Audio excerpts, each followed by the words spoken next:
Exercise number 18. Ready? Start. It is just over a month ago that we had assembled to participate in the inauguration of this UNESCO seminar on rural adult education.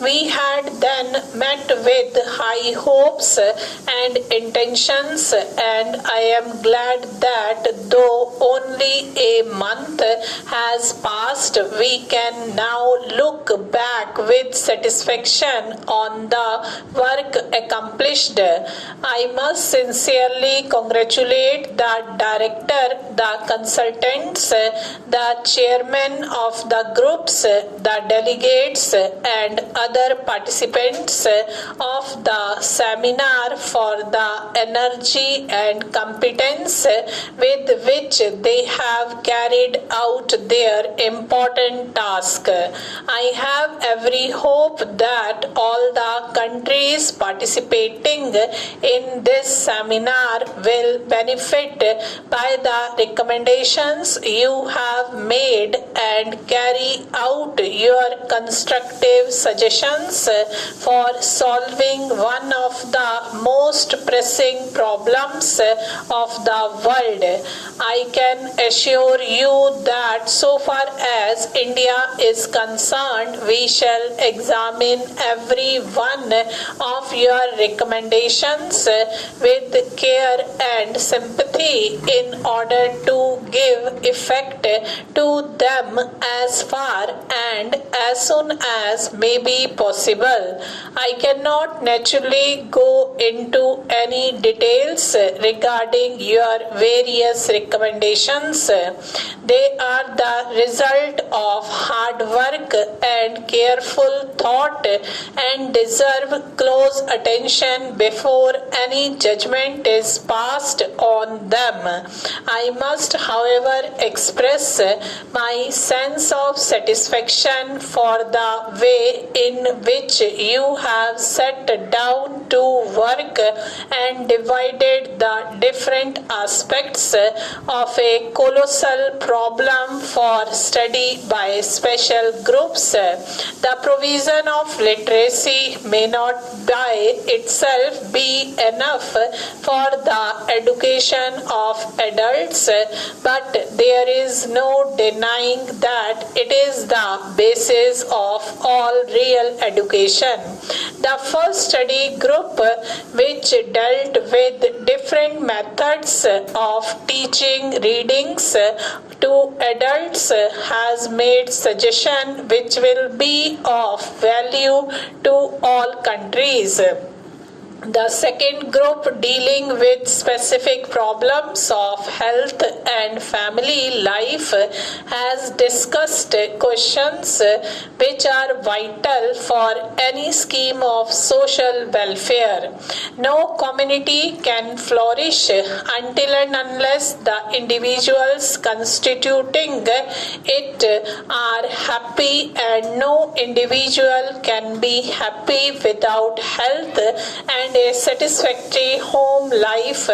Women have a special role to play in this, and I am glad to hear that your group has not overlooked the imperative necessity of securing to women an adequate knowledge of home craft and health. The third group, dealing with the economic aspects of rural adult education, has attacked what is perhaps the most immediate concern to all rural adult educators of the free India. I must not, however, anticipate the action which different governments may take on your various recommendations.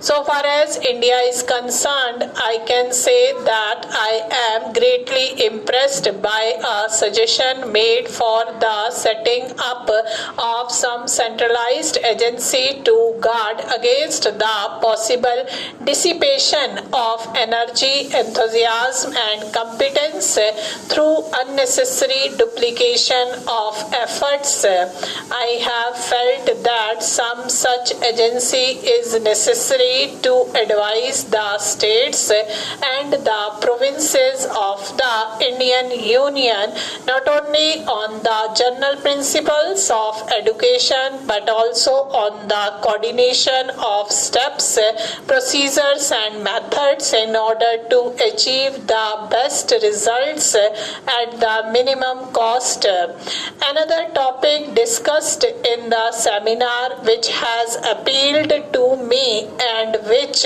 I propose to pursue in our country is the setting up of some machinery to carry out a vocabulary study of the different Indian languages with a view to finding out what words are most commonly used in different parts of the country. I may tell you that even though there are 13 main languages recognized in our constitution, these languages cannot by any means be regarded as completely aligned to one another.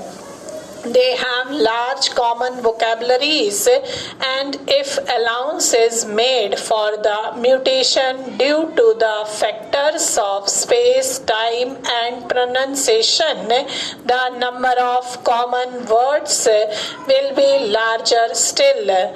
I have for some time had in mind a plan for the collection of common Hindi words which are found in all the other Indian languages. I am convinced that when this work has been accomplished, the non-Hindi speaking people of India will find that they already possess a large vocabulary of Hindi words, and with the addition of a few more common Hindi words, they can acquire without difficulty a working knowledge of Hindi. I feel that the textbooks in Hindi for the non-Hindi speaking people should be prepared on the basis of such graded vocabularies. The government will take the necessary steps in this respect,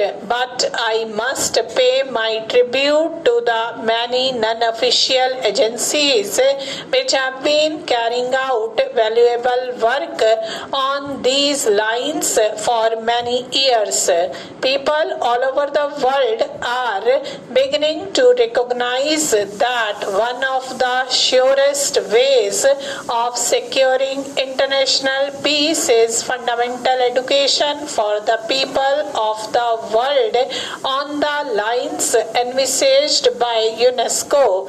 UNESCO has already begun this program. Now more remains to be done, and I hope that its service will be available to all the member and even non-member states by the provision of charts, visual aids, posters and other illustrated material to impart social education in the fullest sense of the term. Stop.